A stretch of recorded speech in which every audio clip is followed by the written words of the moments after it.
Welcome to the Burn Bootcamp podcast. I'm your host, Morgan Klein, co-founder and CEO, along with my husband and company visionary, Devin Klein.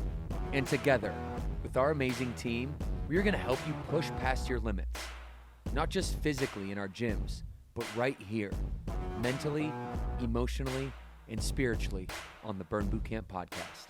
Together, we will take on challenges and break through barriers to transform into the best possible version of ourselves. We are more than a gym. We are a community. Your community. Let's go, Burn Nation. Hey everybody, welcome to the Burn Bootcamp podcast. My name is Devin Klein, co-founder and visionary, and I'm here with Connor Fields, the USA's first ever gold medalist in the sport of BMX racing. And I got a chance to watch all your stuff, dude. I got back last night from Chicago. Morgan and I were giving a keynote in Chicago, and as soon as I got home, my baby girl passed out like right here on my shoulder, and I watched your videos for like 2 hours straight. And I'm telling you what, I'm not gonna steal your thunder. We talked about this off camera. I wanna give you time to breathe. I want you to tell us your story. It's one of the most incredible stories that we've had on the podcast and that I've heard, just period, in general. And I think more people need to know about your story. Burn Bootcamp aligns with greatness, and we all desire to be a champion in our own vertical of life, in our own world, in our own lifestyle. And we look up to people like you who've been able to do that. And so with that being said, welcome Connor Fields to the podcast. And buddy, I just want you to have time to tell your story. I love the videos where you were just, nobody was interrupting you. There was no questions coming at you, and you just had a chance to really unpack it. So why don't you go ahead and do that, and then we'll jump into all the things whenever you feel like you want to wrap it up, okay? Well, that was a heck of an intro. I hope I can live up to the expectation. Where do we start? So I was born on September 14th, 1992. Yeah. I guess, for the purposes of this, my story began when I was 7. My mom found a flyer advertising the local BMX racing track, and I was a 7-year-old with endless energy, and so she's like, oh, maybe this will help him get some energy out. So we went out, I tried it, and from day one, I was hooked.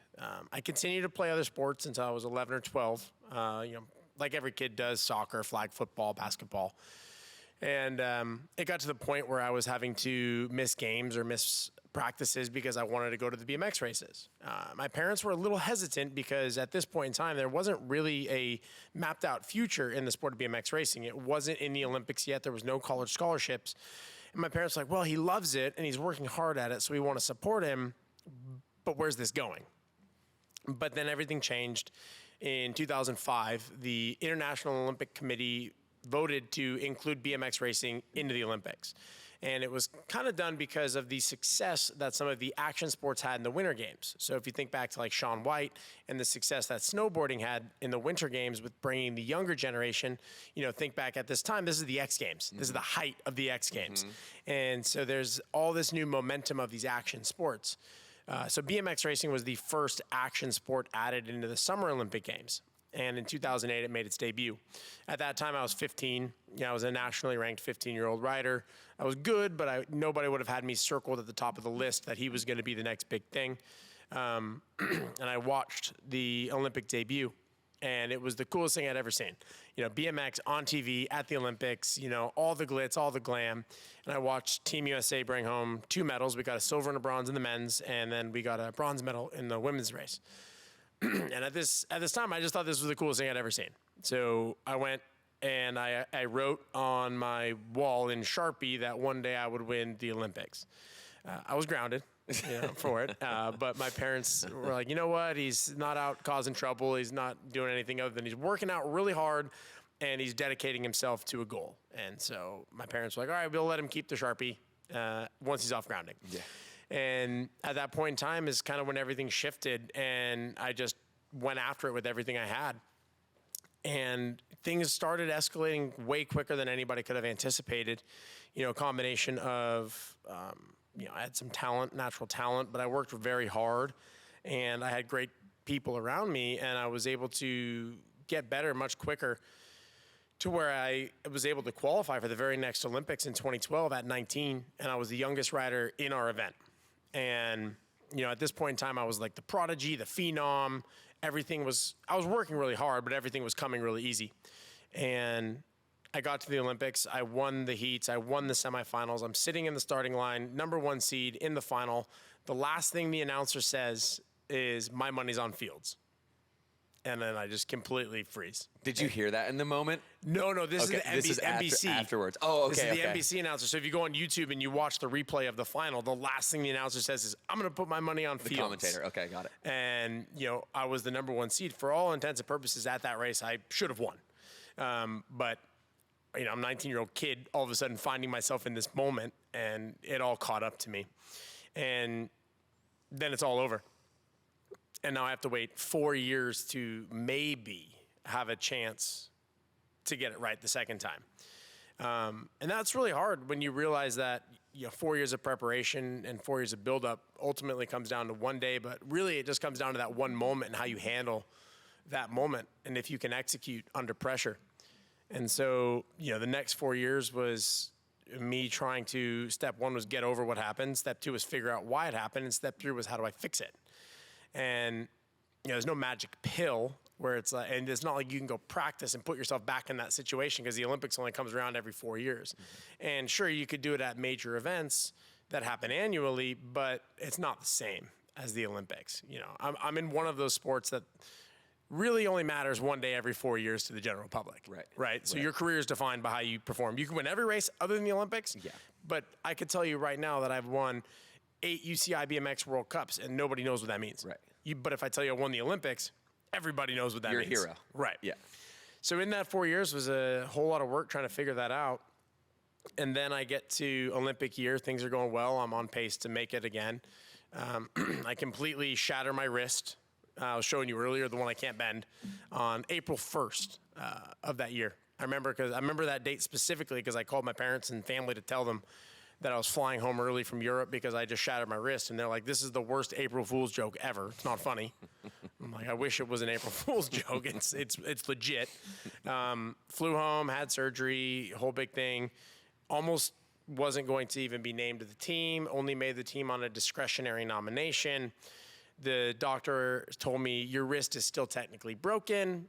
I cannot legally clear you. This is a decision you have to make." And I'm like, I just waited 4 years for a second shot at this. I'm not getting any younger. I'm not waiting another 4 years. Like if it was any other race, I wouldn't have risked it. But I was like, I'm going to race with the broken wrist. And that's what I did. I ended up winning the Olympics in Rio. It was a dream come true. I got back to that moment and I fixed all the mistakes that I had made in London mentally, and I executed and I got the job done. So I get home from Rio. I'm 23. I live in Las Vegas. I just won the Olympics. Maybe I celebrated a little bit. And then eventually it was like, all right, well, what's next? Where do you go after your dream comes true? What do you do when you just won the Olympics? And at this point in time, I'm 23. I'm like, well, I'm going to be 27 in Tokyo. That's kind of peak prime physical age. Like, let's go for it again. So things are going great. In 2020, I start the year winning a couple World Cups. I'm on pace I'm definitely going to make the team. I'm on pace to be one of the favorites. COVID. The Olympics gets postponed. The C word. Yes. The Olympics gets postponed for the first time in the history of the Olympics. And so from a training perspective, you map out a 4-year plan, a 4-year periodized plan in preparation for the major events, which are the World Championships, the Olympic trials, and the Olympics. And then your entire plan gets thrown in the garbage because of COVID, right? Now gyms are shut, tracks are shut, events are canceled. Is the Olympics actually going to happen next year? It's supposed to be in Japan, which is one of the most strict countries on COVID. It's a little island. They're not going to want everybody there. So that was like a really tough period for all of us. We all remember, but as athletes, it was really tough because I couldn't train the way I wanted to. All my events were canceled. And then I was training for an event that I wasn't even sure was going to happen. Mm-hmm. And you can't really halfway train for the Olympics. Like you got to be all in. So you have to trick yourself into thinking, okay, they're going to happen. They're going to happen. I'm going to give it everything I have. But it was hard to do that in the middle of everything else going on. I'm not getting paid. I'm not competing. I hope my grandma's okay. You know what I mean? Like everything that was going on then. And then eventually we get into 2021. The Olympics are a go. But it's a really unique one. No friends or family can attend. No fans at any of the venues. The movement's very restricted. We basically wake up in the morning, take a COVID test. If you pass your COVID test, you have permission to go to the cafeteria, the BMX track, and then back to your room. It wasn't going to be fun. But my mindset was someone's still going to win. At the end of this all, I just did 5 years dedicated to this. Let's go. And then I breezed through my quarterfinals. I win my quarterfinals.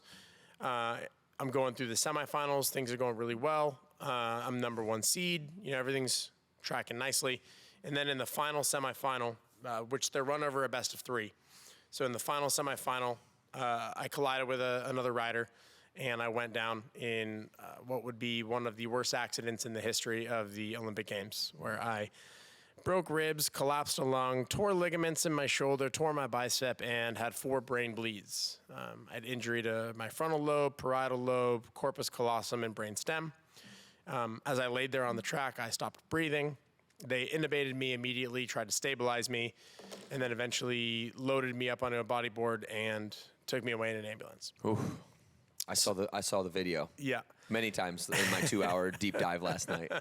And continue. But yeah, if you guys want to go watch it, it's everything that he just described. It's pretty gnarly. It's head first, 35 miles an hour in asphalt. I'm sure a ton of people remember it as well because it was all over everywhere, right? Yeah. I don't. Yeah, you don't. What happened next? But so basically, 5 days later, I wake up in a hospital in Japan.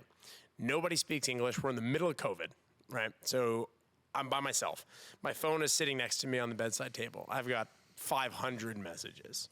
I open my phone to see the date 5 days later, and I start trying to piece together what happened.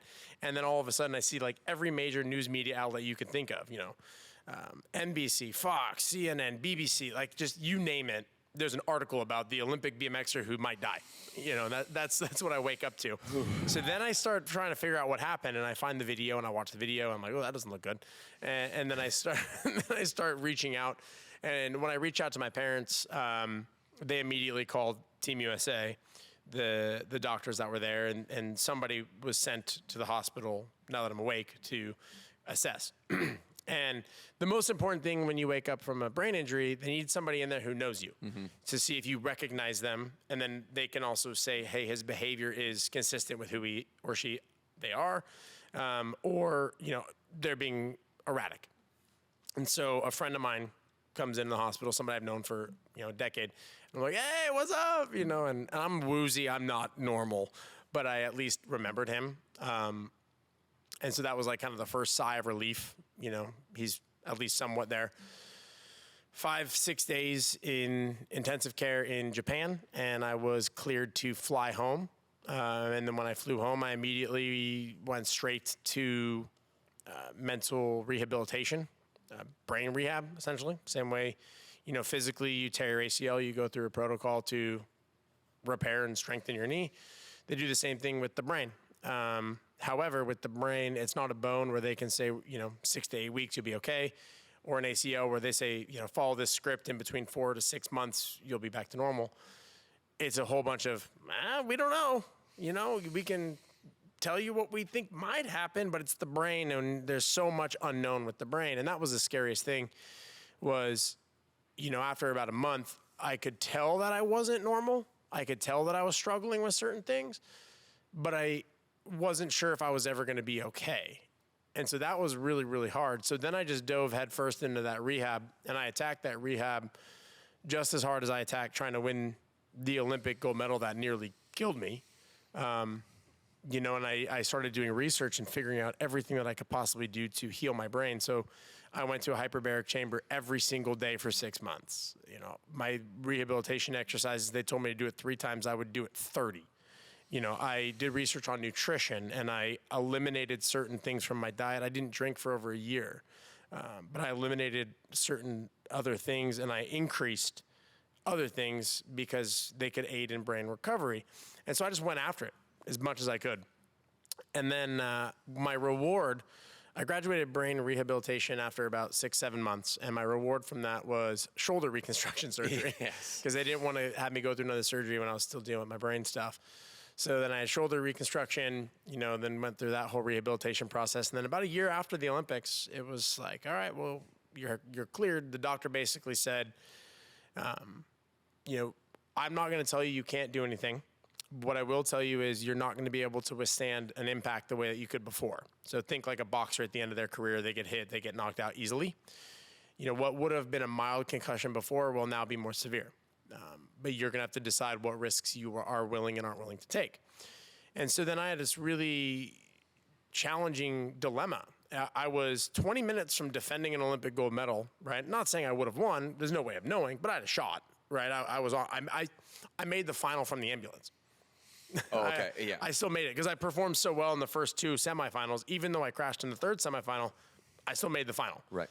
So it's heartbreaking to train for 5 years and then not even get a chance to see what would have happened. I can imagine. And then it's like, well, do I want my final race of 21 years to be a race that I don't even remember? You know, is that how I want? Do I want to go out on a bodyboard? Or, you know, at this point it's 2022. There was already the delay, so the Olympics are in 2 years. You know, I probably spend 6 months getting back up to shape. And then, you know, only a year and a half until the Olympics, you know, and I could see if I could finish the job this time or at least go out on my own terms. And so I did a little bit of training, I started riding, and, you know, then I ultimately just made the decision that there was more to life than going to my 4th Olympics or trying to win my 2nd medal. And I just wasn't willing to take the risk of what could happen. I wanted to, you know, do what I wanted for the rest of my life. I wanted to live out my other dreams or learn new things or meet new people, travel to new places, you know, be able to be there for my friends and family, have kids one day and not be, you know, not 100% cognitively there. So I made the decision to retire in 2022 and here we are. And here we are. Wow, man. That is what a journey of like ultimate highs and ultimate lows and just everything in between. This is not something that like, I'm going to be honest. I wish I couldn't say this, but I'm the only Olympic athlete who has both won the Olympics and nearly died at the Olympics. So when you want to talk about hold the crown, when you want to talk about ranges of outcome, I've had the best and pretty much the worst case scenario. Well, it's interesting to just, you know, as you're telling your story, it's like in the back of my mind, I'm thinking, man, this the way that you define success, the blueprint that you had for your life, you know, seemed to be, hey, this is my destiny. I'm gonna defend this title. Like I'm gonna do this as long as I possibly can. This is how, you know, partly how I define success is going out here and representing my country and then all of a sudden something happens that just takes your blueprint, basically crumbles it up and says, yeah, good luck with that. And then you have to make the decision on how do you now redefine success, you know, because obviously you know, that's a risk almost no one's willing to take. Yeah, and I think even going one step deeper than that, in any, you know, elite athlete can understand this and relate to this. You end up defining yourself by your sport. You know, I was Connor Fields, the BMXer. That was me, right? And it had been me since I was a kid. And if you want to reach extreme levels of success, it takes extreme levels of dedication and sacrifice. And so 90% of my life revolved around pedaling a bicycle faster and winning the next race.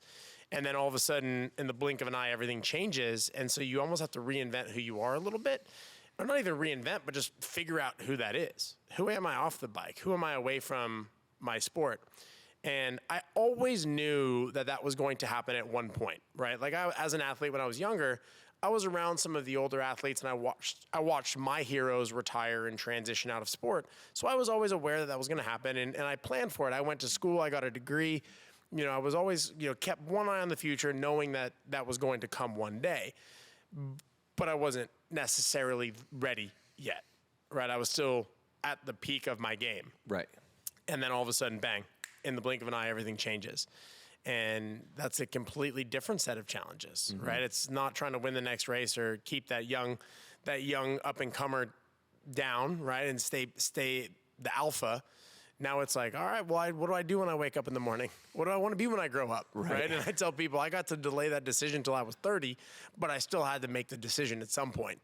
Most people have to decide at 18 to 20 what they want to do with their life, or at least their first choice, right? And obviously it changes from people throughout their lives, but now I'm 30 and I'm no longer Connor Fields' BMX racer. Now I'm Connor Fields, the human being. What do I want to do today? Right. Yeah, it's the self-discovery process that you went through before having to make that decision, right? Because you can't, I'm assuming this, right? You correct me if I'm wrong, but that decision that you made was the outcome of that self-discovery process where you're like, okay, take a step back. You know, what do I really want? Like, what is really important? It's like it's almost as deep as like, what's the meaning of life conversation? Like, why am I here? It almost gets that deep, doesn't it? Yeah, it's a little bit of that, but for me, it was more, you know, if I close my eyes and I look at my future, what do I see? What's the most important thing? And to me, what that taught me is there's nothing more important than your health.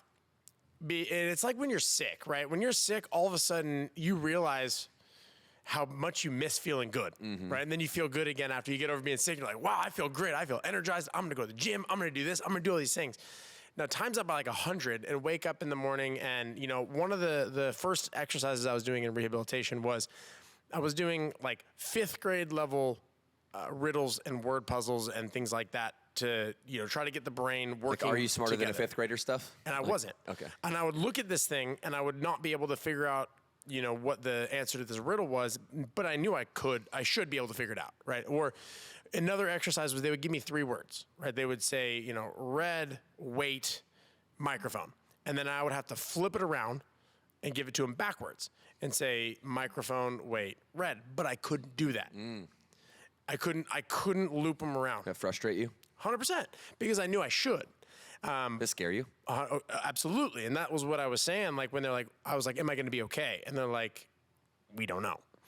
And so when you don't have your health, and this is like, you know, mental health, but like the literal version of mental health, like the ability to do things that you could do before, nothing becomes more important than that.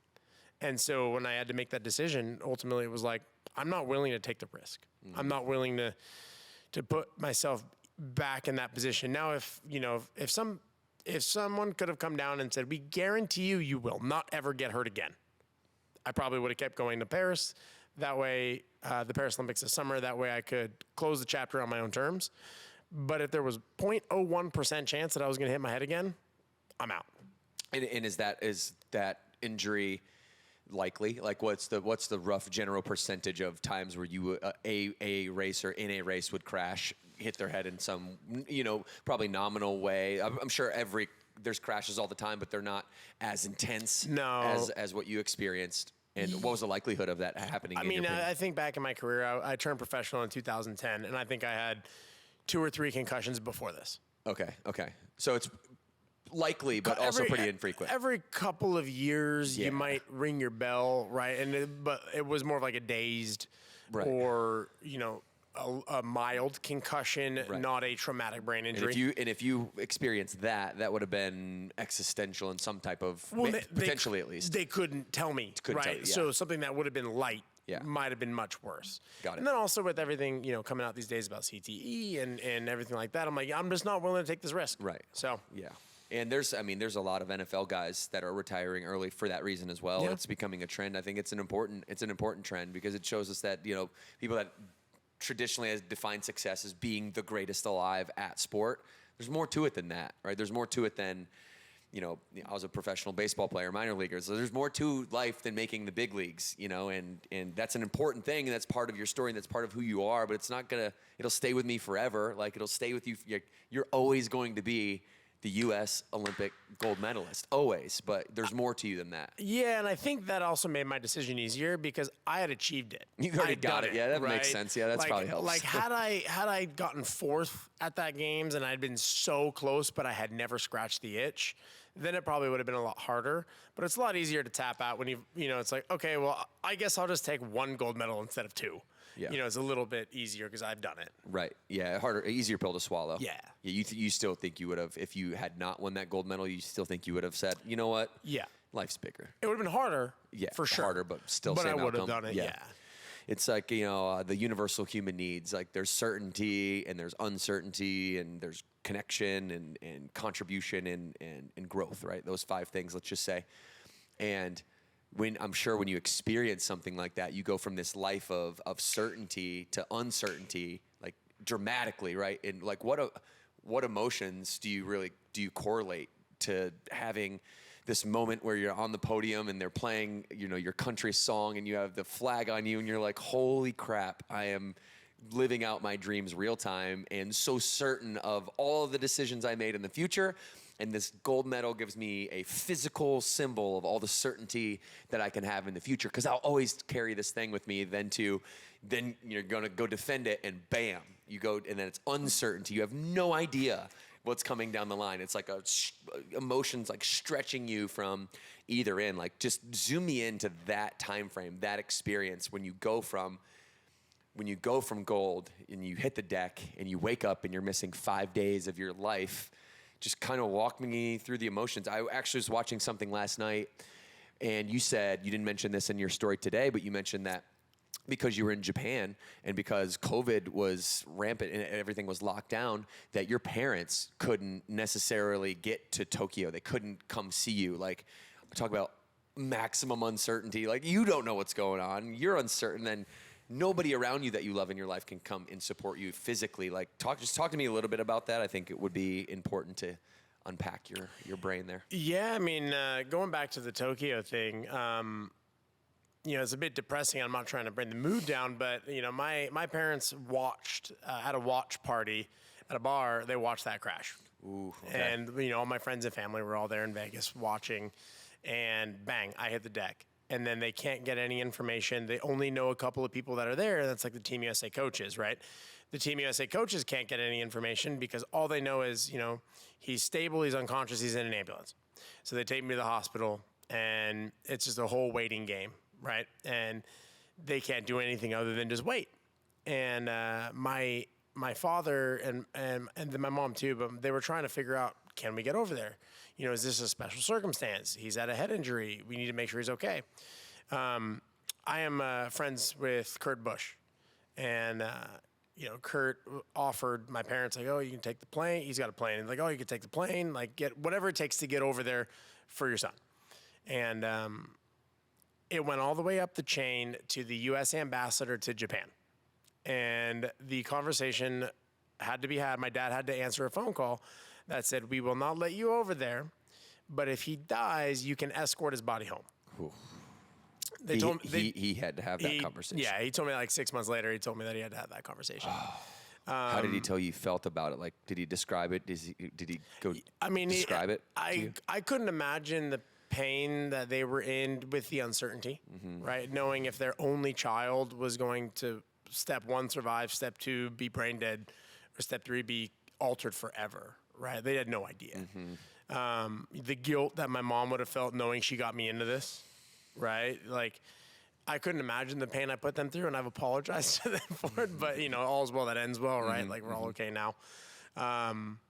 But yeah, I mean, when I do my keynote, I talk about how in the blink of an eye, I went from a professional athlete at the top of his game, sponsored by all these amazing sponsors, living out his dream. And then in a blink of an eye, I was a young man sitting in therapy, trying to figure out what happened, why it happened, and what the heck I was going to do next. And it just came at you so fast. And in 5 minutes before that accident, my biggest fear was getting 4th place. And just that perspective of like, well, I kind of wish I would have gotten 4th place now, and nothing's more important than your health, really, until you don't have it. Yeah, dude. It's like the only thing I can have for you is sympathy, because I don't know what that feels like. I can't have empathy for that, which makes it like such a powerful story. Like when you see, you almost live those traumatic experiences through things that you see out in the world, and it's an incredible story. And just to kind of zoom in as a parent, I have 3 kids, and to zoom in as a parent and to kind of empathize with the emotions that they might be feeling. That's so crazy. It's so crazy. Well, you 5 days where like nothing is there. Like, can you dive into that? Like, what does that mean? Like 5 days, like you had nothing. So I don't like, remember. I don't remember anything from the day of the event. Okay. The entire summer before it is fuzzy. The best way that I could describe that is if you think about something that happened to you 10, 15 years ago, you can remember it, but it's not that clear. Versus if you think about something you did a couple months ago, it's a little bit more clear. Like even right when I woke up, the entire summer felt like it was 10 years ago. Okay. Like I remember snippets and I remember it, but it's not like as clear as it should be. Right. Right. And then, you know, when I talk about the days, I don't remember the day of the competition. And then I was kind of in a coma and then on and off, like I was conscious, unconscious for a few days. So like when I really truly came to was multiple days, you know, 4 or 5 days after the accident, when I was like able to like carry a conversation and able to like be awake for more than 10 seconds at a time. Even then I could only stay awake for, you know, short bursts and then I would go back to sleep. And none of that stuff comes back. It's permanently gone. Like some of the days where like you can't remember much at all. Well, those days, I mean, I was not conscious really. Right. Like okay. the days that are missing, other than the day of the accident, the days that are missing are when I was in hospital, you know, essentially in a coma. Right. Okay. But I don't remember anything from the day of. If I really try to rack my brain, I think I can get a couple of like pictures of my brain. I don't know if maybe it's my brain's way of protecting itself to not have to relive that moment. But like I've got nothing from the actual competition. If I can really think about it, maybe I can remember like where I warmed up, but that's kind of it. Okay. But I try not to think about it because it's not like the most fun thing to think about. Yeah, no, it's just, I was just trying to like, I'm just trying to organically ask the questions that come to my head because I know the first time I really heard your story, I was like locked in. Like I couldn't take my eyes off of it.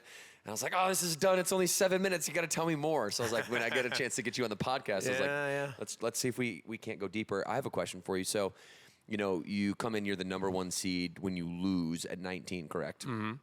And you mentioned the pressure got to you. And then you're not the #1 seed when you win, but you have the best race of your life.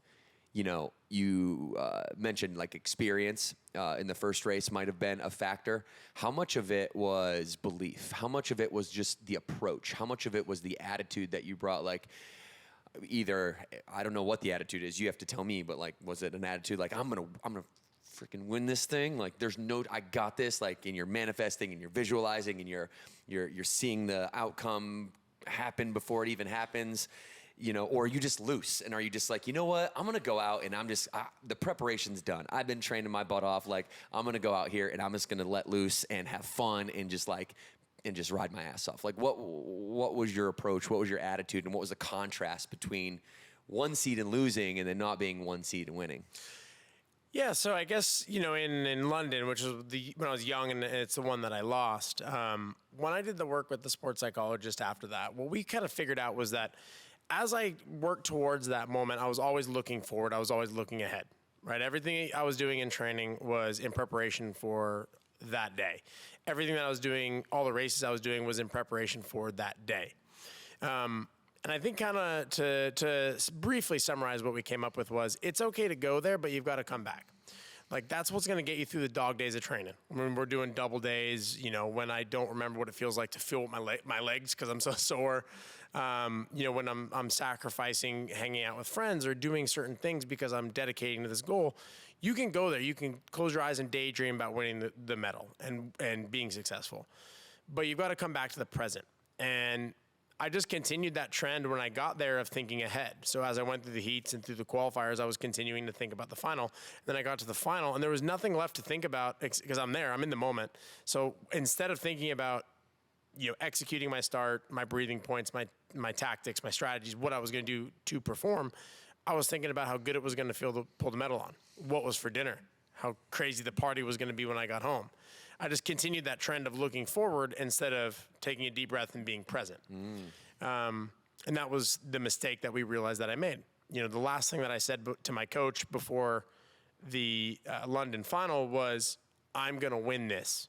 So I was already thinking about outcome, not process, instead of thinking about I am going to execute the start to the best of my ability. I'm going to hit my race lines on point, right? And do all those steps that get you to the win. So then having learned that when I got to Brazil, despite not being the number one seed, it wouldn't have mattered. My plan was always the same, which was just to absolutely lock into the process as much as I possibly can. And just focus on being as present as possible to give myself the best chance of reaching that ultimate goal. So I could go there, I could think about it, but I had to make sure I came back. And so when I took the starting line in Brazil, I was so present in the moment. And it was like almost one of those, like, people describe the state of flow. I'm not sure if I'm assuming you're familiar. Yeah, the muse, the flow. Just, yeah. And I remember, I've reached flow a bunch in my career, right? And we talk about the Olympics because they're the Olympics, but I did hundreds of other races too, right? But I could reach flow pretty easily, but this was like the most intense that I can ever remember it. Like everything was slow-mo. I was, so aware of everything that was going on. And I just was so locked into the process, and I did not ever think about the outcome. And then all of a sudden it was over, and it was like kind of waking from a trance when I crossed the finish line. And it's like, okay, I did it, right? It wasn't like in London, I was thinking about winning, but in Rio, I was just executing to the best of my abilities. That was the shift. Yeah, and it's such a metaphor for how we go about our normal lives too, most of us, right? Most of us either live in the future and we live in the either excitement or the anxiety of what will happen in the future, or the past and the excitement or the anxiety of what happened in the past. And you're saying that the real contrast was you weren't thinking about what's happening tomorrow when you won. You weren't thinking about what was happening yesterday. You found flow state, which is synonymous with being ultimately present, with being present with every movement, like standing on the ground, or in your case, pedals, that you can see that it's here, that's right now. And life happens for us so fast. Like our members that listen to our podcast and people beyond that aren't members that just are interested in hearing your story, they, for the most part, are going to get into that trap at some point where you're always forward thinking. Life is happening so fast. And what you're telling us is, like, if you really want to slow the game down, if you really want to reach that definition of success and achieve the outcome is, because the outcome, like you want to win the gold medal, like it's there. That's why you're here. It's the directional conversation that you can have with yourself, but that's not what's important, is what you're saying. It's that standing here right now where we're at, doing the best we possibly can in the moment, and fragmenting down time to seconds is how you ultimately connect with that flow. Am I correct in kind of summarizing that? Yeah, you are. And one thing that my coach said to me that, really has stayed with me, and it's applicable to all things, not just sport. It's okay to go there. Just make sure you come back. Right. So I like that. That's simple. That's a lot more simple than how I said it. Yeah. And no matter what it is that your goal is, no matter what you're working towards, whether it's in business, it's a health fitness goal, or you're trying to win the Olympics, you've got to think about the outcome, because that's why you're getting out of bed in the morning. That's what you want to reach. But you can't live there. You can't live in what hasn't happened yet. So when I'm in the gym and I'm doing 10 sets of 10 with 1 minute breaks and I am on fire and I want to saw my legs off, of course I'm imagining how good it's going to feel to win the Olympics. That's why I'm doing it. Right. But then you get to the Olympics, you got to come back, right? Or you can just give yourself, when I'm at the gym training, I give myself permission to daydream.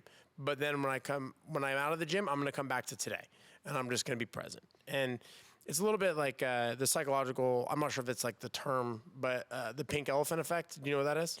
No, you can explain. Don't think about a pink elephant. Pink elephant. What did you just think about a pink elephant? So if you tell yourself, I'm not going to think about the outcome, I'm only going to think about the process, well, you're dooming yourself, because you're not setting yourself up to succeed at that. Right. So give yourself permission to think about the outcome a little bit, right? And then bring it back. Yeah, I love that. Because it's so applicable to other areas of life. And like, that's what we were talking about, is like life is bigger than your sport, but sport is such a great metaphor. Mm-hmm. It's such a great metaphor. And you and I both know, I'm sure there's, people along your career that, still define themselves at this point today as that, 18-year-old, 20-year-old BMXer. I know when, being a professional baseball player, that is the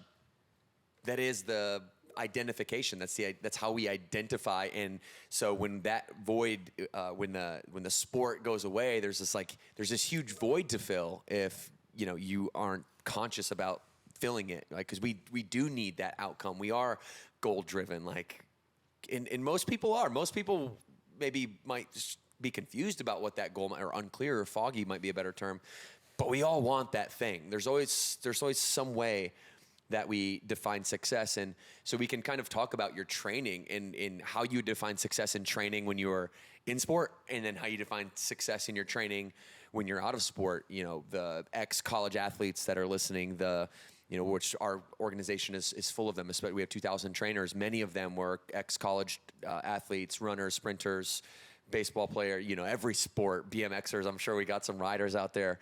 And, we all at some point need to learn. We all at some point need to learn from the sport, but also then realize that our identity is more than just this thing that we got to do.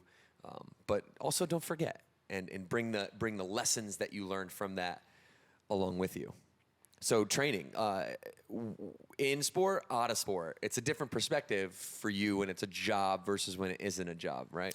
Oh, totally. I think, when I was training for BMX racing, it was a goal, right? I was trying to pedal a bicycle faster. I was trying to be more fit so I could still sprint at max capacity at 30 seconds, right? It was all my gym training and also on the bike training was working towards executing a specific task.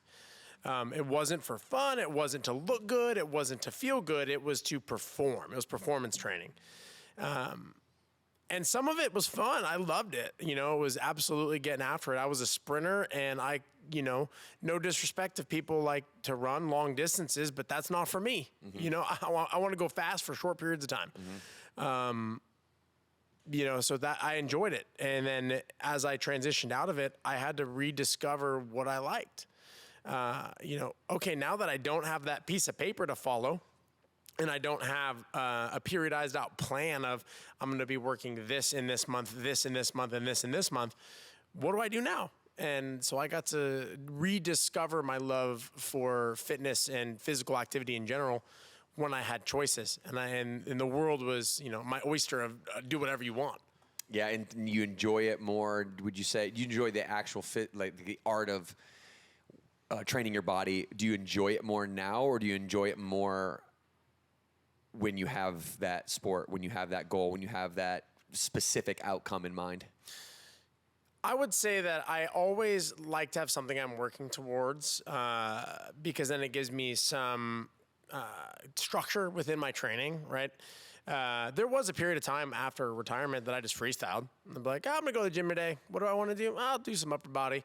Right. And that was kind of nice because it was so strict for so many years. Right. It was counting every single rep. It was measuring every single gram of protein. It was so strict that it was kind of nice just to relax for a little bit.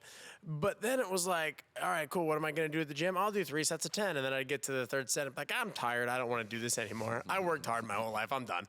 Right. And then I was like, that's not me. So then I pivoted a little bit, and I got back in a little bit more structured training, and just because I enjoy that. I enjoy seeing my task, and this is what I'm going to go complete, and I'm going to go complete it. And so when I hired a friend of mine who's, got a background in training, he was a trainer for the UFC. He's like, what do you want to do? And I was like, 2 things. One, I want to have fun. I don't want to do the same thing every day. When I was training for performance, it was very similar. We were doing very similar things for a long time. I mean, if I had a ballpark number of squats I've done in my life, I mean, not millions. Too many squats are making the training protocol nowadays, huh? I said, I want to have fun. I want to do some different stuff. Keep some spice in it. I want to enjoy it. But I was like, I also want to, at one point it was, I want to get strong. Let's do a 6-month block and let's max out. Now that I don't have to pedal fast, and now that I don't have to be lean, and I don't have to be training for performance, let's see how much I can squat. Let's see how much I can bench. Why not? Maybe I'll never do it again in my life, but I did it. So, then afterwards, it's like, well, I want to do some different activities in sports. When I was racing BMX, I was so locked in, and it's actually in some of your contracts that you can't do other sports because you might hurt yourself. Mm-hmm. So now I joined a rec league softball. I did that last year. I did an 8-week softball league. I've played racquetball with some friends. I've done pickleball, tennis, mountain biking. I've ran a few times. I hate running. But I do it all just to enjoy using my body and enjoy the different aspects of physical training. I love that you use the word enjoy, because in fun and those types of, because that's what keeps us coming back. And we all know consistency is, you said the contrast between feeling good and feeling bad. People don't know how good they can feel or bad they can feel until they felt good or bad. Like you don't have the sunshine doesn't mean so much without the rain type metaphor. And the fact that you want to have fun, right? Mm-hmm. That's the thing that's going to keep you consistent. You're going to work hard some days. You're going to want to work hard some days. You're going to wake up, oh, my body feels good. I'm ready to go. Like I feel just like training today, which is more rare than when you don't feel like training. But if you can do something fun, it's not monotonous, it's different, but it's still hard. It's still like challenging you, and you still have this element of like, okay, I'm going to show myself what I'm made of today. If I'm going to train, I'm going to go train. I'm going to have fun doing it, but I'm going to have fun and do it hard and train hard. Do you have those days where it might still be fun movements where you're like mentally you're like, dude, I'm going to do this because that's just who I am and I'm going to Totally. work. But yeah, totally. I mean, I go back to when I was an athlete, and the way that I describe it to people is you have to decide, what do you want more? Do you want your ultimate long-term future goal more, or do you want what you want today? Today, I want to sit on the couch. Long-term, I want to win the Olympics. What do I want more? Do I want to win the Olympics, or do I want to sit on the couch today? Mm-hmm. And the answer to that was always, I want to win the Olympics. So I would get off on that couch, and I would go do the work. Even now, when I could not go anytime I want. My only accountability is myself, or if I'm training or working out or mountain biking with a friend, that's an accountability partner. But realistically, I could just be like, yeah, I don't want to go today, and nothing's going to change. But I've gotten really good at doing things that I don't necessarily want to do, just because it's like a muscle, right? Like you can train that too. And when I was doing that block, getting ready to max out just for fun, I had made a commitment to myself, and I had circled some dates on the calendar that I was gonna do it. And so I was like, I don't want to go to the gym today. I'm tired. I'm stressed. I just flew back late last night from doing a keynote speech. I really just want to relax and watch a movie. Right. But I've made this commitment to myself, and I've set a goal. So I'm going to go to the gym and I'm going to get my workout in. Yeah, I think that. And you always feel better after. Yeah. You always feel better after. I was gonna just ask you that. It's funny that you went that way. I was gonna say, do you like project? Speaking of like process versus outcome, and it's on a more of a micro scale, but like the outcome is to get the workout done. The process is doing the workout. Mm-hmm. Do you project even in the micro sense ahead of time? I know I often do this. I'm wondering what your philosophy is. Like, if I don't want to go work out, I'll be like, okay, I don't want to go work out. That's not going to change. But what I do know is when I get done and it's an hour from now, I won't feel like this anymore. I'm going to be proud of myself. I'm going to be glad I did it. I'm going to be happy. I'm going to have kept a promise to myself. And that's the most important thing, is to have that connection with you, that integrity with yourself, in the crazy conversation that we all have in the four walls of our mind. Nobody's ever said, nah, I shouldn't have worked out. I'm really bummed I worked out. Nobody's ever said that. But with that being said, I also think that you have to give yourself a little bit of grace, right? Like, not everybody needs to be David Goggins, right? It's great that there's people that are like that and that have like the ultimate discipline. And I went through a period of my life where I had the ultimate discipline. But what I also learned through periodization in training. And for those who don't know what periodization is, it is mapping out a plan to essentially peak at a specific time. Mm-hmm. And that means that you're not going to be operating at your best the entire time. You're giving your best effort, but you don't feel great the whole time. Yep. Right? And from an Olympic athlete's point of view, you see a swimmer and they go set a world record at the Olympics. It's not like you set world records every few weeks and you're like, oh yeah, it's just Tuesday. I do this all the time. Like, that's not how it works. You worked for 4 years for that one day that you felt at your best and you set a world record. But what I learned with that is you are going to have times where you're not going to feel great and it's not going to be the best workout you've ever had, but you just give yourself some grace. And you say, yeah, I really didn't want to go today, so I'm going to drop 10 pounds off of the weight, but I'm still going to get it in. I'm going to do what I made a promise to myself to do. And there's that balance. You don't want to be too nice to yourself, right? You don't want to be lazy, but you got to give yourself some grace. Life happens, work, relationships, kids, things happen. And if there are times where you need to take one step back to get it in, that's okay. It doesn't need to be perfect every single day. Mm-hmm. And I think back to, training for the Olympics, 3 months out from the Olympics, I might be nowhere near peak form, feeling terrible, but I'm like, it's okay. I'm just going to get the work done today. And I know that it's going to pay dividends in the future. Being world-class and arguably the best BMXer that we've seen, what have you learned about nutrition, and how important is nutrition, and what role does it play in the greatness that you achieved in your sport? Yeah, I mean, I would say like the older I got, the more I paid attention to it. Part of that was the more it became way more knowledge about it, right? I turned professional in 2010. We knew about nutrition then, but we know a lot more now than we did at that point. I had to be very, very strict on supplementation because I was on the highest level of drug testing you could be. They could knock on my door anytime they want and say, give us some blood. We're going to test you. So every single supplement I took, I had to make sure it was tested, and I had to make sure it was, not going to have traces of anything it shouldn't. But then as far as food goes, I was a big, I'm a big it's like 90-10, but for me it was more 95-5, right? I needed to live a little bit, and when it made sense, when I wasn't too close to an event, I'm gonna go get a pizza, right? But 95% of the time, I'm gonna eat clean. I'm gonna eat lean meats. I'm not gonna eat processed sugars. I'm not gonna eat crap. And I got to the point where, and even now, I still eat. I would say I'm more like 80-20 now, but I'm retired. I earned it. But I'm at the point now where like, even if I eat like 2 bad meals in a row, I feel it, and like when you eat really healthy for an extended period of time, then you go have a greasy cheeseburger, like you feel heavy, right? And I just like feeling good. You just feel better when you feel good. But at the same time, if you want to have any longevity in that, you got to give yourself some grace and have some cookies on Christmas. For sure. There's that balance. It's not 10 cookies, maybe it's 1 or 2. There's that balance. Who were some of the competitors that you revered, that you respected? I'm sure you had a level of respect for all of them, right? But like, who were some that stuck out to you? And what did you know about what they were doing? Like, what was their training regimens like? How'd you get the edge? Yeah, I mean, there's different things that I respect. I respected anybody who did what I did. It's the more I look back, the more I think, what the heck was I thinking? Right? It's dangerous. It's scary.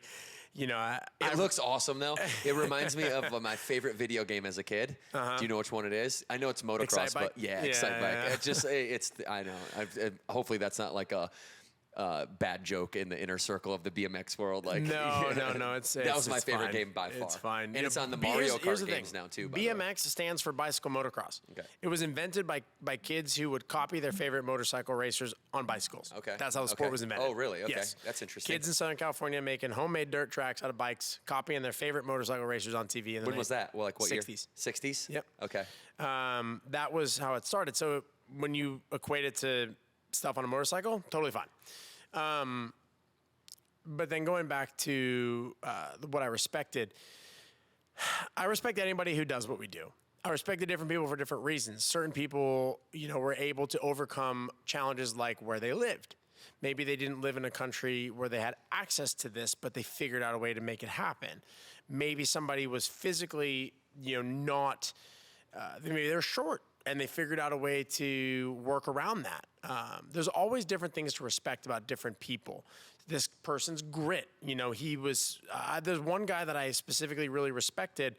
I didn't even like him. He wasn't my cup of tea as a human, but I had a lot of respect for him because he was not that good for a really long time. And he just clawed and clawed and clawed and clawed and improved bit by bit by bit by bit. But it took longer than most people would have lasted. It took him 10 years, but eventually he reached, top 10 in the world. And I had a lot of respect for him never giving up because most people would have given up. As far as the training goes, looking back, we all thought we had figured out the magic secret, but there's only so many ways that you could squat, deadlift, and sprint, right? So sure, the rep ranges were different. Maybe some of the auxiliary workouts were different. Some of the bike setups were different, but it was all pretty similar. And a lot of it comes down to who can execute under pressure on the day. You were talking to me just about the velocity training that you would undergo. Like, how fast can you move a barbell through a range of motion? Was everyone doing that? Was that normal standard protocol at the time? It kind of, VBT, velocity-based training, kind of ramped up in the 2010s. So when I started, I would have, I think, been one of the first. But now everybody uses it. And if you think about it, we're a sprint-based sport. So, equating it to track and field, for Usain Bolt, he doesn't need to be able to squat 5 plates. That's not going to necessarily do anything for him. But if he can squat 2 plates really quickly, that's going to have more application to what he's actually doing. So from a sports science perspective, and BMX really, the training really ramped up when it became an Olympic sport, because then we had the Olympic sports scientists looking at it, trying to figure out how we can get an edge. So if you basically superimpose the speed of your leg extension on a pedal, okay? So you've got your first pedal out of the starting gate, and then you've got your acceleration pedals, then you have your max speed when you're tapped out pedals. You can figure out how quickly your leg is moving, and you can equate that to how quickly it moves on a squat or a deadlift when you lift the bar. Interesting. Right? Yeah. So just use squat as an example. Yep.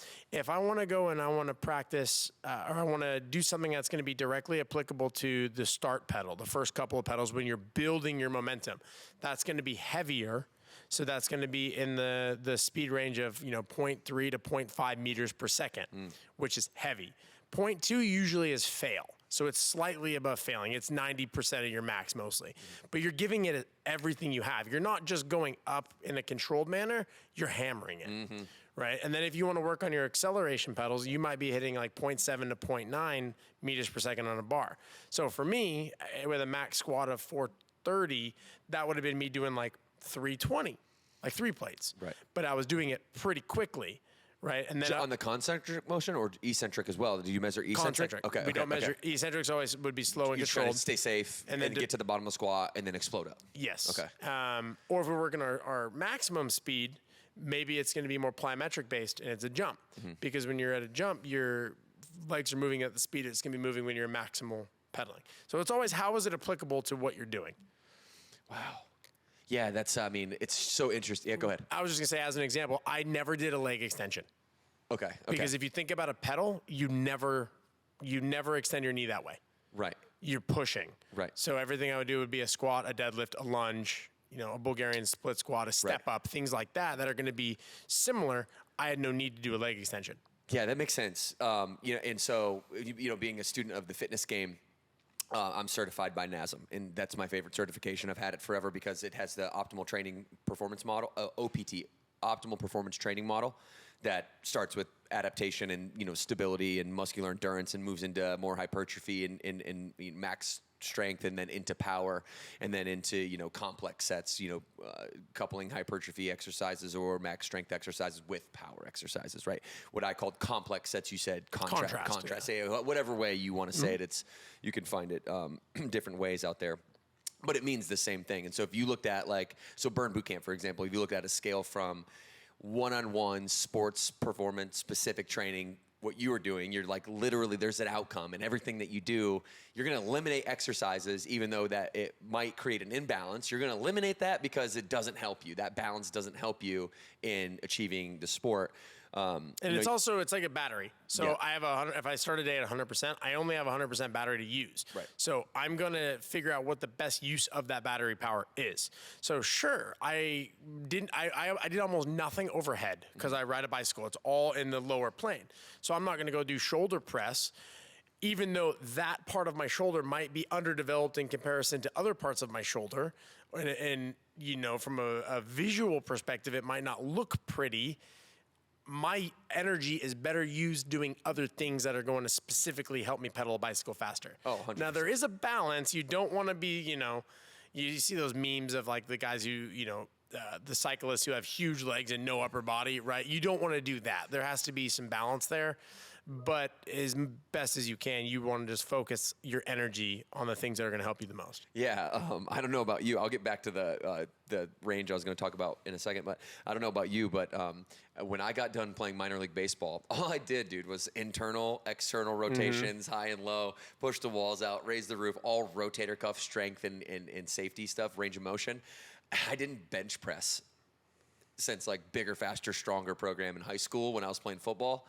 And you got done. When I got done, dude, I was like a meathead gym bro for the first year and a half. Like, max rep on bench press on Monday, squats. Yeah, we're not a good squat. That was my No, totally. Like when I started training again, I had never done a handful of things. Like, I don't want to say never, but it hadn't been since like high school since I did curls and tricep extensions. Right. Meathead arm farm, trying to get jacked. And I was like, you know what? I don't have to be lean anymore. I'm not trying to calculate my power to weight ratio and be as lean as I possibly can and have no wasted muscle. Give me those curls, man. Let's go. You know, we got to go to the beach. We got a pool party in Vegas to go to. 100%. So, you know, your one-on-one sports specific training is like the top of that model, that OPT model that I'm talking about. And then if you were to go like just take the fitness scene today, we're never going to be like Burn Boot Camp is never going to be that. Right, you need a trainer who knows all those exercises, who knows how to period out, 6 months at a time for you to be able to peak when you hit, specific sport. But our goal is to get as close to that as we possibly can, that hyper-specific performance training. And training's fun. It's fun. It's fun. I've trained like 15,000 of our camps, and I'm a trainer by heart and by trade. And I've always, and I did periodization too, being a pitcher. And so I always wanted to push the organization to be more personal training, less group instructing, like Les Mills or, what's another one, like a Zumba, like that type of model where it's just an instructor and then people and they're choreographed so we're far away from that, right? And then CrossFit's probably in the middle from like where you trained to where Les Mills is. CrossFit's probably right in the middle where it's the WODs or workouts of the day. They're specific. They're movement specific, but they're not necessarily person specific. You kind of make it contextual based on your times and all that. But then you move it to a little bit further, and now you start to get this group personal training mindset to where it's me, it's you, it's 5 other guys. In our case, we're mostly women, but it's 30 people in a room, and you've got that one-on-one relationship because we do have these macro cycles, these kind of micro cycles that we call our program and protocol. We are training as specific and as close to one-on-one performance training as you can get in a group setting like that, and that's really what's made us successful and this with the relationship with your trainer then and now, is like you want to show up sometimes to work out for that person. Like this is your community, this is your team. Like on those days when you don't feel like it, there's a real power in that connection, back to universal human needs, that love and that connection element to be in a room full of people who have the same mindset as you or are there to get after it. Who are like, they're not forced to be there. They want to be there. And you got this trainer who's certified, they're badass, and they're going to help every individual, kind of move up closer and closer and closer to their, own specific personal goals. So what are your personal goals with the way that you train outside of having fun? We talked about you used to have a goal. Now, is there a goal now? Like, do you set some whether it be arbitrary or something that's relatively serious to you? Do you have something you're looking forward to? Yeah, well, so I just finished a 6-month block. Okay. I'm filming the season of my TV show in May and June. So May and June are super, super busy for me. So I knew that training was going to be kind of put on the back burner during these months. I was going to kind of get it in when I could get it in type of thing. So for the 6 months leading up to this, I did a specific block and I said, let's max out. Let's see. I want to see just how strong I can get when I don't have to pedal. I don't have to do all of these other auxiliary things because I'm training for a specific purpose. This purpose right now is I want to squat, bench, and deadlift as much as I possibly can. Let's go full meathead. And so we did it. And so for 6 months, I worked towards that and I did it and I had a blast doing it. And now it's kind of these 2 months, I'm working on my TV show. I've got a couple of keynote speeches. I'm very busy for these 2 months. And then when I'm done, I will take a break, take a breather, take a week, and then I'll figure out what do I want my next thing to be. Do I want to train and do another block for max strength? Do I want to try to, get lean and train for a mountain bike race? Like, what do I want to do? But I will always kind of have something. And that's one thing I guess I learned about myself when I didn't have anything, was that I like having something I'm working towards, whatever arbitrary thing it is. And like for me, maxing out, like I went from trying to train to win the Olympics to like, I want to see just how much I could squat. And it's like, I'm in the gym by myself with, I guess, a spotter, and I like max out and I rack it. I'm like, woohoo! It's like a totally different thing than win the Olympics. Right. But it was something for me to work towards. It was something for me to get excited about and for me to have that motivation. And then I'm very black and white. I wanted to know, did I do the thing? Did I not do the thing? And I did the thing and it felt good. And I rode the high for a little bit. And I'm like, you know what? That felt really good to dedicate, spend some time, and I did it. And even if I never do it again, I can always say that just for fun, for 6 months, I saw how strong I could get. and that feels good. Yeah, so you always have something there. There's always something and that's going to be meaningful to you in some either small or big way. You're always going to have something, you calling it blocks, the periodization. You're always going to have some pot of gold at the end of the rainbow that you're going after. And I think that's really interesting. So you are also doing a lot of keynotes. You have your own TV show. This is a PBS show, correct? And it's about the state of Nevada? It's called Outdoor Nevada. Okay. So we travel around the state of Nevada. And we highlight cool outdoor activities within the state of Nevada. Okay. So state parks, national parks, lakes, fishing, hikes, mountain biking. Next week I'm rappelling on cliffs. Oh, that'll be fun. We do wildlife stuff. So, last week we did a survey on bats, which was really fascinating. Learned all about bats. So it's a lot of fun. I learned about my home state, and I'm the host of the show. Oh, cool. Which is fun. So. And you're out in wilderness, and it's a walk and talk show, and you're basically guiding us through whatever the episode's theme is. Yep. Okay, cool. Yep. Yeah, so that's great. whatever it is, some of them are city based, and it's around a small town, and we highlight the cool stuff in the small town and what's around it. Maybe last season we did some ghost towns, which are old mining towns that are just completely gone. Oh wow! I want to definitely talk about that before we because that's interesting. I love stuff like that. Yeah. Before I jump to that, let's finish the thread on training. Yeah. So when you're filming the show, obviously that's super taxing emotionally, physically. You're out in the wilderness. It's mentally. Mentally. It's memorizing lines, and then I'm interviewing people, and every single person you interview is different, right? Right. So you have to, while you're out there, you're figuring out what is going to be the best way to get them to open up and feel comfortable with me. And that's really you know this because you do it. This is what we're doing right now. Right. And some people are easy. Yeah. Some people, it's like pulling teeth to try to get them to give you good answers. Yeah. So you're getting good at that, huh? You're getting good at pulling it out of people. Trying to. So the PBS show is very important to you.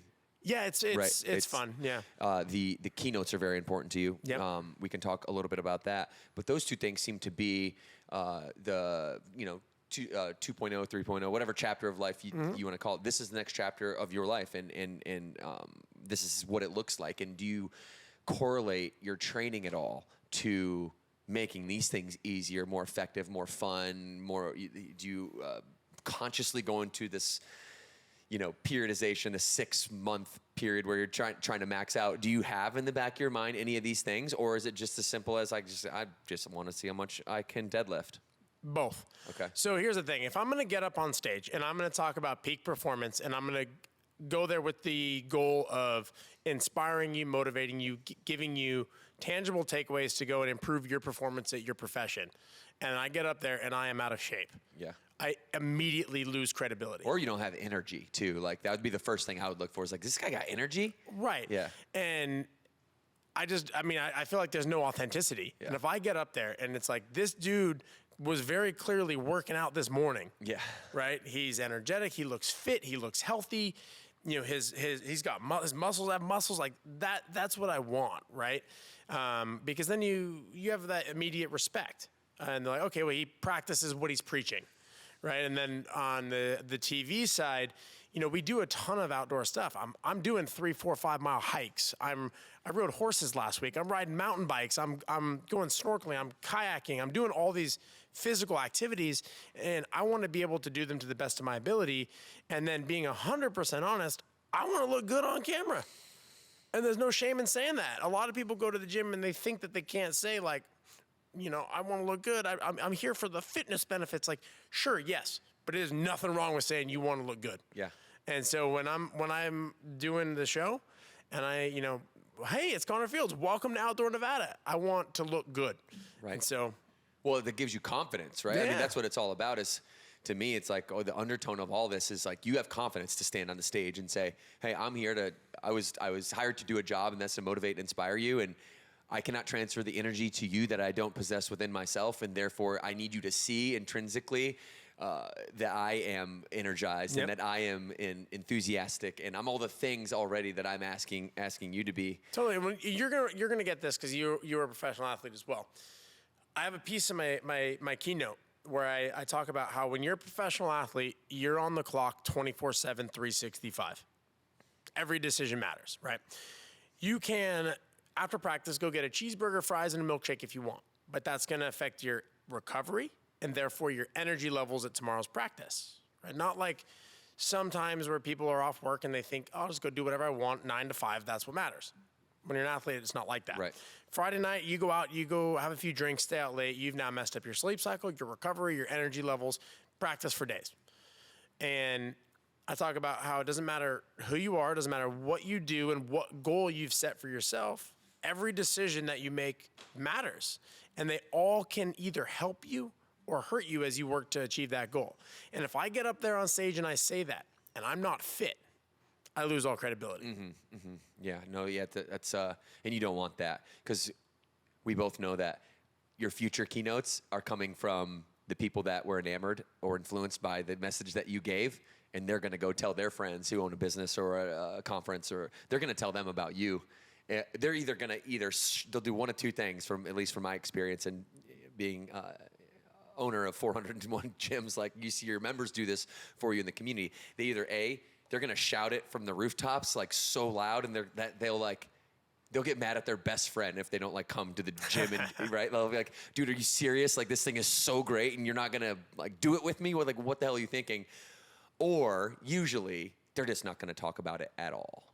Or they'll say, it's good, which means it's not good. Right. Right? It's fine. Sure. Okay. It was great. I might do it again. I don't know. Right? All that indifferent kind of heck yeah language, and that's what you want. That's what we want. That's what we train for. And, being a trainer and helping people, mostly just lifestyle athletes, mostly people that they were never professional athletes, maybe some college athletes, maybe some high school athletes. They had something that they were working for in the past. But then, dude, you have kids and you have your career, and especially moms, they have 3 kids in a row, and they kind of lose their identity. They lose who they are. And the art of training, just the difficulty, the character that you have to build to step up every day and do something, especially when you don't want to do it, like that. Those are the moments that you step over that fear, you step over that doubt, you step over the shame that you have from breaking all the promises in the past, and you just go do it and you execute it. Well, that's the hardest thing that you're going to do all day long. And then when things come by that are stressful, you get in the argument, you have to have a conflict-oriented conversation at work. It's not as hard. You've been training. You've been doing this physical thing. Push-ups are a commodity, in my opinion. Like anybody can, we could get on the ground right now and do push-ups for free. Our memberships cost $175 a month, right? It's the push, it's the community, it's the accountability, and all of that, to me, is pointed towards confidence. And so I just want people listening to your story post-racing to hear that even doing keynotes and television at a high level, you're communicating with hundreds and thousands of people at one time. You're still after confidence. You're still after doing your training so you look good, feel good, and you can go out there and you can perform and you can leave a legacy. So I just wanted to make that connection for people and ask that line of questioning because I think it's obvious in you, just meeting you. I kind of already knew the answer, but it's obvious meeting you, right? That you're somebody that is authentic, going to practice what you preach. And that's important to me. Yeah. That's really important to me. Integrity. I don't ever want somebody to see me say something or try to teach something that I don't do myself or believe in. And I won't do it, right? I'm not going to get on stage at a keynote and tell you to do something if it's not something that I do. If I'm coaching at BMX, if I'm teaching a camp, and I tell you to go and jump and you jump, and you're nervous or scared, I'd be like, I understand. I get it, right?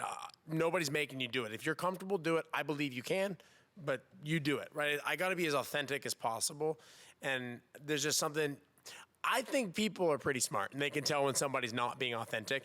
And when somebody's being authentic, I think that their message lands stronger when people are authentic. Yeah, I agree. You see that. And you see that a lot of times in curated content nowadays. Everything that's so curated, and every line has to be rehearsed and has to be approved by the red tape of a corporate organization. That's what podcasting is for, right? We could just be here and I can fumble my words and you can, say, actually, let me go back and tell you a part that I missed there. Let me jump forward and we can jump all around. We don't have to have a script. We're able to have that conversation. It's real. Yeah, it's real. It's authentic. And I will be watching your show. I have not watched your show yet, admittedly, but I will be watching your show. And I wanted to talk about it a little bit. If you could give me, and we'll talk about keynotes a little bit too, because I would like to just unpack, get a preview of what that looks like, what your message is. You talked a little bit to me off camera about the three things, and how you structure it.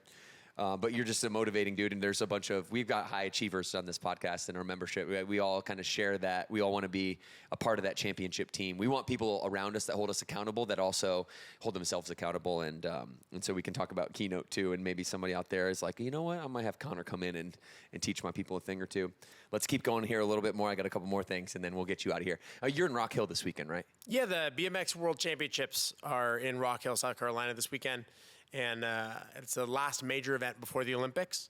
And I'll be working for NBC this summer covering multiple events for the Olympics. So I'm down here going to chat with some of the riders, see how they're feeling, see what's going on, get the inside scoop so we can bring it for NBC. Baby. Yeah. Some R&D here in Rock Hill, which is Rock Hill, for those of you guys who don't know what Rock Hill is in South Carolina. It's just over the border of Charlotte, North Carolina. And so Rock Hill is technically considered Greater Charlotte. We're North Charlotte here at Lake Norman. It's only a quick 40-minute hop on 45 down there. So we got a gym down there, dude. If you want to go get your workout on, you just let me know. Go get some pumps in. You think you better just watch it, BMX champion. All right. Well, we're gonna get you at Burn Boot Camp. We'll have you in the puking in the bushes, 12 minutes in. If you wanna check it out, let me know. I'll definitely hook you up. But I wanted to ask about the show, and then I wanted to ask for you to break down some keynote stuff here before we get out of here and I send you down to Rock Hill, all right? So I'm just really interested in your show, and I'm also like a nerd for history. And you were telling me that last season you had some like ghost towns that you were studying and that you guys did some episodes on. So like, what was your favorite ghost town and why? And I'm just really interested to hear. I'll give you two. So we did an episode where we went to a couple of different ghost towns, kind of in the middle of the state. So Nevada, we are the Silver State, is kind of what the nickname of the state is. And they had a huge silver boom. But what would happen is they would set up a camp when silver was discovered. They would mine, and then as soon as the mines ran dry, everybody would just pack up and leave to the next camp. So there are hundreds of ghost towns scattered all around the state. Some of them are not really accessible because there's no roads. Some of them are just off the highway, and they're almost tourist attractions. I mean, they're not like a major city, so you'd have to really be looking for a ghost town to find it. But we covered a few of those and walked around, and it was almost Twilight Zone-esque because they just packed up and left one day. And so like just a few standing wooden buildings and some road that are still kind of paved out, and just old time, like. Yeah, and like some of them were from the 1800s, but some of them were from the 1900s, so they had a little bit more modernized stuff, and you could see signs for different businesses and things like that were just kind of gone. They're there, but they're like faded, right? So that was cool. But I would say the coolest thing that we did was we went to a town called Jarbidge. Jarbidge is the most remote town in the lower 48. It is 2 hours on a dirt road off of a highway. 16 people live there. Still today? 16 people. Okay. It's an old mining camp. So, eventually it will most likely be a ghost town if they don't get more population in there. But it was just fascinating, and it was absolutely gorgeous because it was so untouched. It was untouched beauty in the mountains of northern Nevada. But going and stepping back in time and learning the history of that town was just fascinating. And, there's just nothing like it. Like I said, its moniker, its nickname is the most remote town in the lower 48. So you are out in the middle of nowhere, and then you take a left and you keep going. I mean, you are out there, but it was an amazing experience. Great people. It was beautiful. Did you talk to the people? Yeah, we interviewed some of the people that lived there. And are they just normal people? Or are they just mountain people? Or normal people. Just, do they have a gas station? They do not have a gas station. They have cars? They have cars. Okay. They have a post office that comes once a week, maybe twice a week. The mail comes. They do runs into the closest town to pick up what they need, and just kind of make a life. Are they related, those 16 people, or I didn't ask for the family tree. Okay. But it was a lot of people go up there on holiday in the summer. Okay. For camping, fishing, hiking, like outdoor activities. So that's kind of part of their economy. They got a hotel there, a little bed and breakfast, things like that for the summer. But it was a really unique experience to see all that. So the show is on, this will be what season coming up next? So this will be season 7. I took over as the host after season 5. After season Yep, 5. the old host retired, and they were looking for someone who's young, fit, and active who could do all these things because the older host, he wasn't. So there were certain things, he had limitations. Yep. So they had me in, and it opened up a whole new avenue of things we could do. That's crazy. So you did season 6, and then you'll be doing season 7, and that show airs on network television, on YouTube. Where's it airing? It airs on Vegas PBS. Okay. But then it also is on YouTube. Okay. Also on Vegas PBS, and then PBS has like a streaming service that's on. And I think episodes of it, and there's a similar show in most states where they cover that state.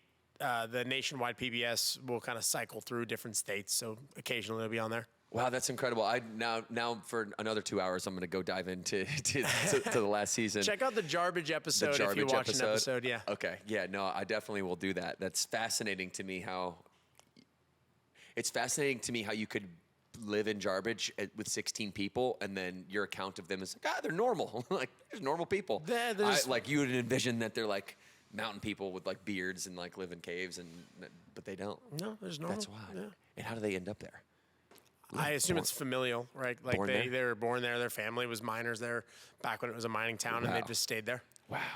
Yeah. This is like no more than 16 houses then. Probably, I'm sure some of them are family members. Yeah, it's an interesting one. We did see a moose when we were there. You did? And moose are not supposed to be in Nevada. Ooh, really? They have migrated down. No way. No, they're not supposed to. They can go wherever they want. Right, but they're not. But they're not traditionally from northern Nevada, so they've migrated down. And we saw a moose there, and now there's an entire herd of moose that have migrated down into northern Nevada. And later this season, we're going to go and track some of the moose. Did you have any encounters with them yet, or you saw them, but we did you saw have them from a encounter? distance. Okay. No. We keep a very safe distance. They're Dude. big. They're scary. Yeah, and they're aggressive, aren't they? They're aggressive, yeah. I was playing baseball, collegiate summer baseball. Like as a college player, you just go play in these different leagues all summer. And I was staying in Wyoming, Fort Laramie, Wyoming. My host dad is like a mountain guy. He's like up in the mountains all the time, fishing, hunting, doing the hiking, whatever. He takes us to this fishing hole. We get absolutely skunked. We get nothing. I'm like, oh, real fun up here in the mountains, like Mr. Fisherman. Like we get skunked. We don't see any wildlife, nothing. It's beautiful up there, but we don't see anything. We come around this tree line. And before I could even like pick my head up, I was with my other baseball teammates. He's in the middle of us, and like a parent would react if they're about to slam on their brakes in a car and their child's next to them. They'll kind of like put their hand out and slap them in the chest to like protect them. He did that to both of us, and it startled me. And I looked up, and like 10 feet in front of me, probably a little bit further than you are to me right now, there's a mama moose. It's cold out, and she's going like breathing out of her nose, and I see the steam coming out. Yeah. And her little babies are right behind her. My host dad goes, do not look at her and do not move. Don't look at her in the eyes. Just like that. And dude, I remember being like, this is it. This is how it ends. I'm done. This moose is gonna just trample all of us. It's gonna just obliterate us. It's huge. It's like how big it was, like 800 pounds or something. Massive, yeah. Massive. And we stand there, which probably seems like a lot longer than it actually was, but like even 2 minutes of silence like that seems like forever. It's 2 minutes too long for me. Woo, boy, I'll tell you what, I've never been that scared or intimidated or helpless. Like I didn't know what to do. And so we just literally stood there for 2 minutes, and it eventually just had one more like huff and then turned around and walked the other way and went away. And we stood there for another 2 minutes and made sure the coast was clear. Yeah. And he goes, you guys, you are lucky. He goes, like 50% of the time, that moose will charge you because you're too close. It's huffing at you for a reason. So anyways, that's really interesting that moose are now migrating to northern Nevada? Northern Nevada. Wow. Okay. All right. I'm going to check it out now. You got me hooked. All right. So let's finish up, and I think we can go out on like an inspirational, motivational preview of your keynotes. When you step on stage, what's your approach? What do you talk about for the most part? What's your theme? What's your strategy to help people get from where they are right now to where they want to be? And if you could, you could talk with me, but keep Burn Nation in mind, right? Keep our members in mind who all have goals in their life, and they want to be inspired, and they want to be motivated, and then they're looking up to your story. They're really digging it. And so with that kind of framework in stage, give us like a little mini keynote, if you don't mind. Yeah. It's hard. I'm trying to figure out how to condense an hour into a preview. I guess the best way to describe it is I show you how to identify the moments that matter the most to you and then show up in them. And I weave principles into my story, right? And my story is, a 4 Olympic saga from watching it, identifying that I wanted to do it, setting the goal, going to my first one, choking, learning, correcting the mistake, being successful, trying to back it up, nearly dying, right? And so lots of lessons were learned in that period of time right there. So it really it all begins with identifying what your gold medal moment is, right? And for all of us, it's different. What is that moment that you have to get to that moment in order to have your shot at success, right? And, maybe it's a certain meeting, maybe it is a certain place or a certain person that you want to get on the phone with, whatever it is. You have to identify your moment. Then as you work towards that moment, kind of what I was talking about earlier about how when you're an athlete, every decision that you make matters. You're always on the clock. And, identifying your moment and understanding as you work towards that moment, every decision you make matters. Even the ones that seem small and insignificant, they all add up in the end.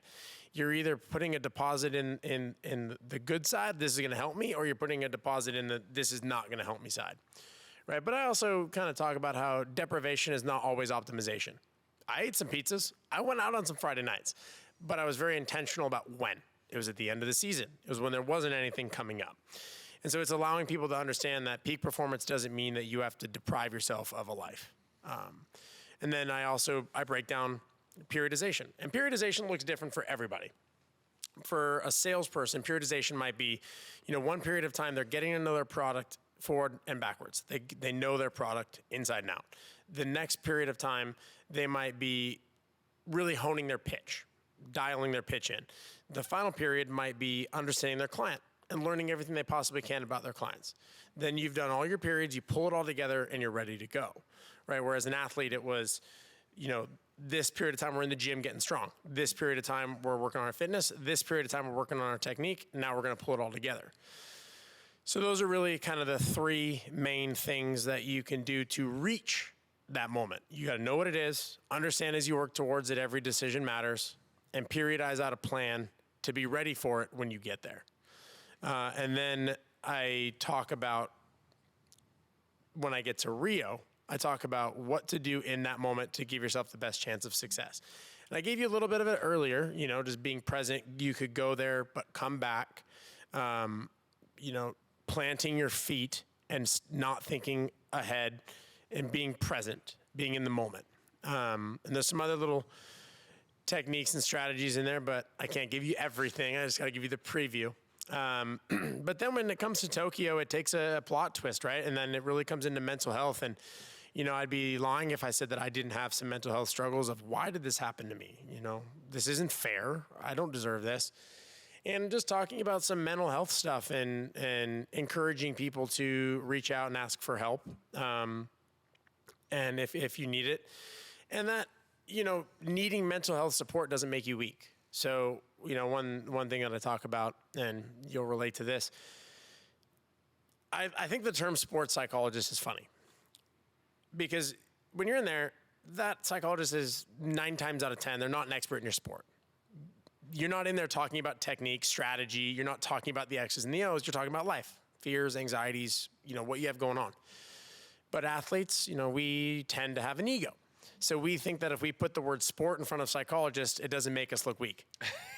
Yeah, that's, I've never heard it articulated that way, but I could see that's, it definitely is a hack for athletes. Oh yeah, we're talking about sports psych. Oh, you in there talking about your X's and the O's? No, you're talking about your girlfriend drama, or you're talking about your financial issues, or you're talking about normal stuff. You're not in there talking about that, but that's athletes. But I really just, express that needing mental health support doesn't make you weak. And every elite athlete that I know works with a sport psychologist, and that it's okay. And, so people leave with some tangible strategies of, I need to identify my goal in my gold medal moment. I need to understand the decisions matter. And I need to have a plan, a periodized plan to be ready to go. And then when I get there, I need to do these things to maximize my chances of success. And throughout that entire process, prioritizing my mental health is only going to help get that stuff better. You leave with the strategies, you leave excited, motivated, inspired, and you heard, I might be biased, but one heck of a story. Yeah.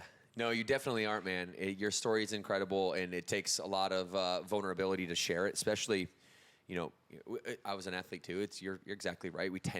Athletes generally tend to have egos, and when you can learn, we all have an ego, right? It's like how much of you is the ego is the question, not whether do you have one or not. And, when you are able to go through those times when you have to dive deep, self-awareness, self-introspective work to make a decision to set your career down and move on, like that is the ultimate removal of ego in itself, that decision that you made. And it's just nice to see an athlete such as yourself, a world champion, a world-class athlete. I mean, how many races have you won? I mean, everybody knows about the Olympic gold medal, but you just dominated for how long? Like years and years and years. At every race that you went to, you were the guy. And to see you now, quote unquote, in the real world as a normal human, normal civilian, and to use your story to teach other people how to live their life is super admirable. And I think the last thing that I would want to give you a moment to just say is, if you were to speak to the hearts of someone who's going through it right now, if you think about like your lowest of lows, what would you tell that person? What's the encouragement and inspiration that you would give to them when there isn't a enchanting outlook of the future on the horizon? That's a hard question and a long one, but the simplest answer, I think it's applicable to everyone, is one step at a time. Mm-hmm. It's no different than when you have an injury, right? You tear your ACL.